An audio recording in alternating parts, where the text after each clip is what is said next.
Գիրք ծննդոց, գլուխ 46 Հակոբն ընտանիքով գնում է Եգիպտոս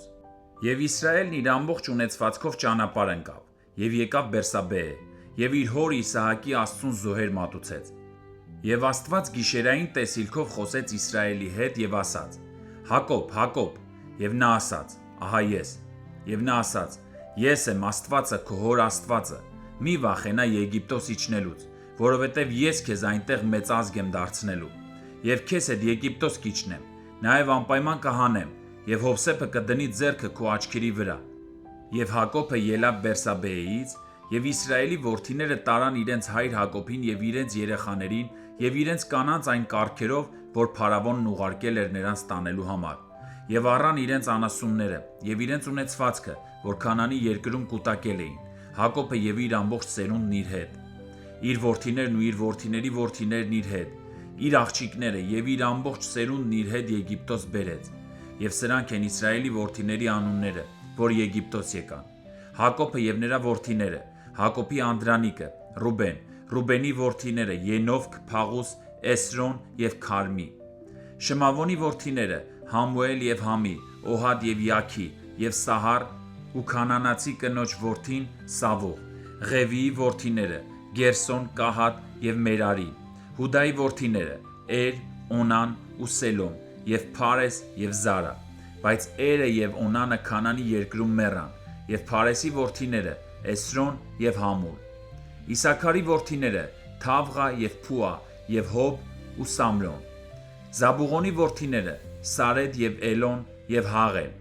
Սրանք են Լիայի որդիները, որոնց միջագետքում ծնեց Հակոբի համար և նրա դինը աղջիկը, նրա բոլոր որդիները և աղջիկները 33 հոգի էին։ Գադի որդիները Սափոն և Անգի, Սունի և Էսբոն, Էրի, Արոտի և Արելի։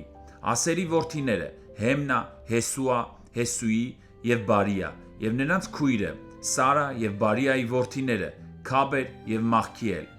Սրանք են Զեղբայի որդիները, որ Լաբանն իր Լիա աղջկան տվեց, և նա ունեցավ սրանց Հակոբի համար 16 հոգի։ Հակոբի կին Ռաքելի որդիները Հովսեփ և Բենյամին։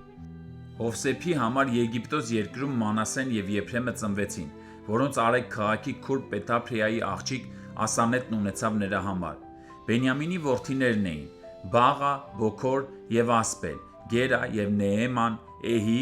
և Ռովս,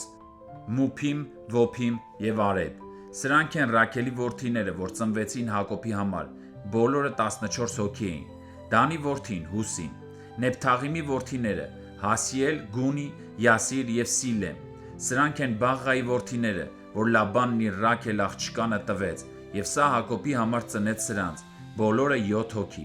Հակոբի հետ Եգիպտոս եկած բոլոր անձերը, որ նրա երանքից էին եղել, բացի Հակոբի որդիների կանանցից, բոլորով 66 հոգի էին, և Հովսեփի որդիները, որ Եգիպտոսում նրա համար ծնվեցին, 2 հոգի էին։ Հակոբի տան բոլոր անձինք, որ Եգիպտոս գնացին, 70 էին։ Եվ նա իրենից առաջ Հուդային ուղարկեց Հովսեփի մոտ, որ իրեն Գեսեմը ցույց տա, և նրանք եկան Գեսեմի երկիրը։ Եվ Հովսեփն իր կառքը պատրաստեց և իր հայր Իսրայելին դիմավորելու համար Գեսեմ գնաց։ Եվ երբ հանդիպեց նրան, նրա պարանոցովն ընկավ և նրա պարանոցը գրկած երկար ժամանակ լաց եղավ։ Եվ Իսրայելն ասաց Հովսեփին. Հիմա քո երեսը տեսնելուց հետո թող մեռնեմ, որովհետև դեռ կենդանի ես։ Եվ Հովսեփն իր եղբայրներին և իր հոր տանն ասաց. Գնամ և Փարավոնին պատմեմ և ասեմ նրան. իմ եղբայրները և իմ հոր ընտանիքը, որ Քանանի երկրում էին, ինձ մոտ են եկել։ Եվ այդ մարդիկ հովիվներ են, քանի որ անասունների տեր են, և իրենց հոտերը և իրենց նախիրները և իրենց ամբողջ ունեցվածքը բերել են։ Եվ կլինի, որ երբ Փարավոնը ձեզ կանչի և ասի, թե ինչ է ձեր գործը, ասացեք. ծառաներդ մեր մանկությունից մինչև հիմա խաշնարածներ ենք, մենք և մեր հայրերը, որպեսզի Գեսեմի երկրում բնակվեք, քանի որ ամեն մի հովիվ գարշելի է եգիպտացիների համար։